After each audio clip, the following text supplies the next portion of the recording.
Saya Amalia dengan NIM 2453026. Saya akan memaparkan terkait pendidikan yang memerdekakan dari perspektif lain dari mata kuliah Filosofi Pendidikan Indonesia.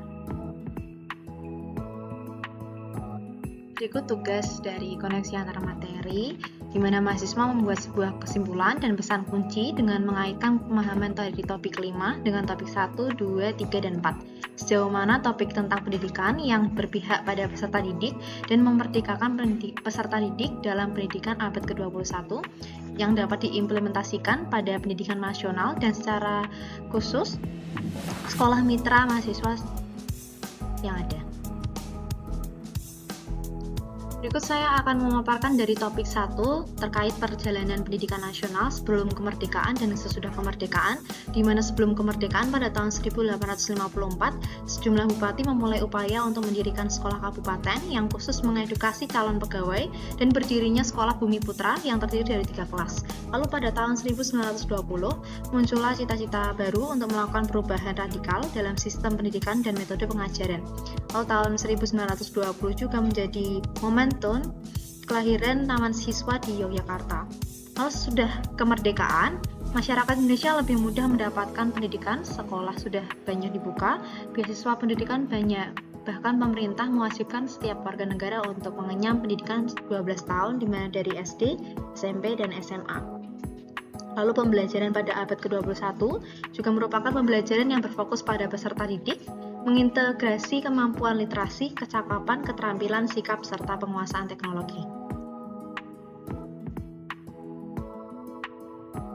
Lalu selanjutnya pada topik 2, dasar pendidikan, di mana menurut pendapat Ki Hajar Dewantara.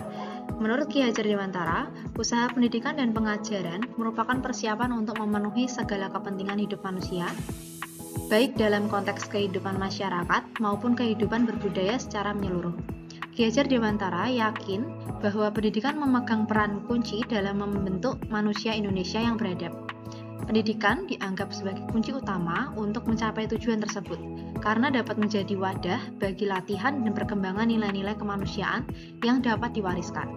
Lalu Ki Hajar Dewantara menekankan pentingnya mendidik anak-anak sesuai dengan tuntutan alam dan perkembangan zamannya. Dengan kata lain, cara belajar dan interaksi peserta didik abad ke-21 diakui berbeda dengan peserta didik pada pertengahan dan akhir abad ke-20. Selain itu, Ki Hajar Dewantara menegaskan nilai budi pekerti sebagai hasil perpaduan antara aspek kognitif atau cipta, afektif, karsa, dan psikomotor atau karya. Ki Hajar Dewantara menyatakan bahwa pengajaran oleh guru harus menekankan sistem AMO, yaitu kemampuan memberikan bimbingan atau tutor kepada peserta didik. Berikutnya pada topik 3, identitas manusia Indonesia, di mana Pancasila adalah esensi yang mencakup nilai-nilai, semangat, dan jiwa yang menjadi ciri khas orang-orang Indonesia yang senantiasa menghargai prinsip gotong royong. Konsep ini juga ditegaskan oleh Ki Hajar Dewantara dengan menggali nilai-nilai luhur yang telah hidup di masyarakat Kepulauan Nusantara. Dan Soekarno menjadikan Pancasila sebagai identitas bangsa Indonesia. Identitas ini mencakup aspek bahasa, bendera, lagu, kebangsaan, lambang negara, semboyan, dan dasar falsafah yang merupakan bagian dari manusia Indonesia. Pendidikan tidak hanya bertujuan untuk memahami keragaman, melainkan juga sebagai proses untuk melestarikan keragaman, menemukan nilai-nilai penyatuan dalam keragaman, dan melawan segala bentuk yang mengancam kesatuan. Oleh karena itu, pendidikan dianggap sebagai praktik hidup bersama yang mengusung nilai saling peduli, mengasihi, dan menghargai, bukan semata-mata bersifat kompetitif. Nilai-nilai dalam Pancasila juga dianggap sebagai pandangan hidup dalam membentuk karakter masyarakat dan negara dengan tujuan mewujudkan masyarakat yang memiliki karakter Pancasila.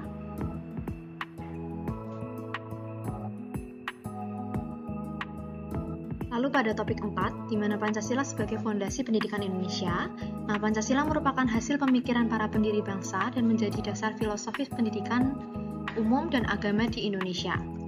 Nilai-nilai Pancasila membantu membangun paradigma pendidikan transformatif untuk melestarikan keberagaman di tengah tantangan keterpecahan nasional. Beberapa nilai yang termuat dalam Pancasila meliputi 1. Keyakinan kepada Tuhan Yang Maha Esa, yang 2. Visi kemanusiaan yang adil dan beradab, yang ketiga cita-cita kesatuan hidup berbangsa, yang keempat penegakan hak dan kewajiban setiap warga negara untuk berpartisipasi aktif dalam hidup berbangsa. Lalu yang kelima, perjuangan untuk mewujudkan keadilan sosial bagi rakyat Indonesia.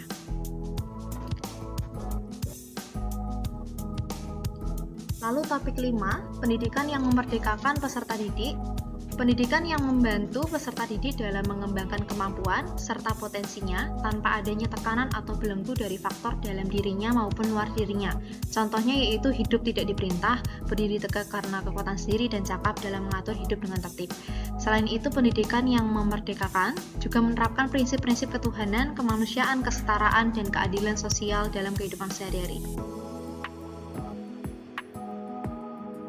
Kesimpulan antar topik dari topik 1 hingga topik 5, di mana Indonesia mengalami transformasi pendidikan sejak sebelum kemerdekaan hingga saat ini. Nah, hal ini termasuk dalam perubahan pendidikan abad ke-21 menurut gagasan Ki Hajar Dewantara. Meskipun didukung oleh perkembangan teknologi, namun Indonesia tetap berpegang pada nilai-nilai Pancasila dan menjaga identitas manusia Indonesia dalam evaluasi pendidikan. Nah, pendidikan abad ke-21 ini diharapkan memberikan kebebasan, mandiri, dan kemampuan mengatur kehidupan tanpa tekanan, seperti hal yang telah diimplementasikan oleh beberapa sekolah yang memerdekakan peserta didik.